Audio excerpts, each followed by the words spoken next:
Assalamualaikum teman-teman semua, kerabat-kerabatku semua. Selamat menikmati, selamat menyaksikan, selamat menonton video pertamaku ini yang membahas tentang mitos atau fakta berdasarkan hal-hal yang ada di sekitar kita. Jadi kita akan bahas satu persatu dan kita akan telaah satu persatu, kita diskusikan dan kita berikan saran bersama-sama. Oke, jadi video pertamaku ini adalah membahas tentang benarkah bahaya ketika mandi setelah makan. Kita bahas satu ini. Oke, dimulai dari mitosnya. Jadi, ketika kita sedang melakukan aktivitas seperti makan, lalu pergi mandi tanpa memberikan jeda, itu akan memberikan efek atau dampak buruk bagi tubuh kita. Benarkah hal tersebut? Singkat cerita, ketika kamu sedang berjalan di pertengahan kota, lalu tiba-tiba kamu merasakan perut kram yang amat sakit. Itu semua hanyalah mitos belaka. Berdasarkan penelitian, tidak ditemukannya penyakit yang disebabkan oleh mandi setelah makan, atau berupa gangguan-gangguan pencernaan yang disebabkan karena mandi setelah makan. Mari kita bahas keduanya.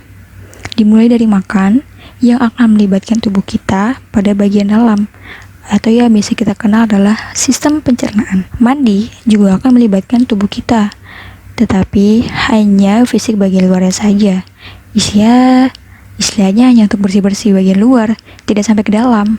Jadi, untuk secara logikanya saja, keduanya tidak ada hubungan. Justru hal-hal yang seharusnya dihindari setelah makan adalah pertama, tidur. Tidur setelah makan akan memberikan dampak buruk bagi sistem pencernaan. Misalnya, gastroesophageal reflux disease yang terjadi ketika posisi tubuhmu berbaring, asam lambung akan naik ke tenggorokan dan kondisi perut dalam keadaan penuh atau kenyang. Yang kedua, olahraga berat sebaiknya juga harus dihindari karena makanan masih berada dalam lambung dan belum sepenuhnya dicerna. Aktivitas fisik berat dapat memberikan tekanan pada lambung sehingga mengakibatkan muntah maupun kram pada perut. Ketiga, merokok. Kebiasaan ini memang tak jarang dilakukan oleh banyak kalangan. Sayangnya, kebiasaan ini cukup berbahaya bagi kesehatan sebab hampir seluruh sistem di dalam tubuh akan bekerja selama proses pencernaan aktif. Ketika proses pencernaan sedang aktif dan merokok setelahnya, nikotin yang dihisap dari sebatang rokok akan diserap 2 kali lipat ke dalam tubuh dan ini akan mengakibatkan efek bahaya pada nikotin meningkat. Jadi sekiranya sudah sangat jelas ya aktivitas-aktivitas yang mungkin harus dihindari setelah makan. Oke, time is ya bahasanya mengingatkan diri kita sendiri. Jadi ada beberapa hal yang harus kita ingat pada diri kita sendiri. Yang pertama itu tidak terburu-buru dalam melakukan kegiatan supaya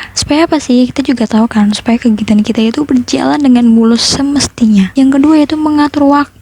Jadi kalau kita udah pintar ngatur waktu, semua itu nggak akan ketinggalan. Insya Allah semua aman, semua berjalan dengan baik sesuai dengan apa yang kita inginkan. Apalagi kalau misalnya kita ada janjian, kita bisa memanage waktu, bisa mempersiapkan semuanya dari rumah, dan juga kita bisa datang ke tempat lokasi dengan waktu yang tepat. Ya nggak sih? Question dan answer bisa langsung taruh di kolom komentar. Kalau misalnya dia mau kritik, bisa langsung kasih sarannya juga. Atau misalnya dia mau nanggapin kok, Mbak, kok animasinya patah-patah ya Mbak, kok suaranya kresek-kresek ya Mbak, kok misalnya animasinya cuma gerakannya gitu-gitu aja, atau misalnya gimana, atau memberikan tanggapan Mbak, materinya bagus, nanti bikin video lagi ya, atau semacamnya, boleh silahkan komentar di bawah. Dan BTW ini adalah videoku seadanya, dan juga ya mudah-mudahan kalian bisa menikmati seadanya, dan aku berharap kalian juga bisa menikmati tanpa memperdulikan tampilannya setidaknya ya. Terima kasih. Wassalamualaikum warahmatullahi wabarakatuh.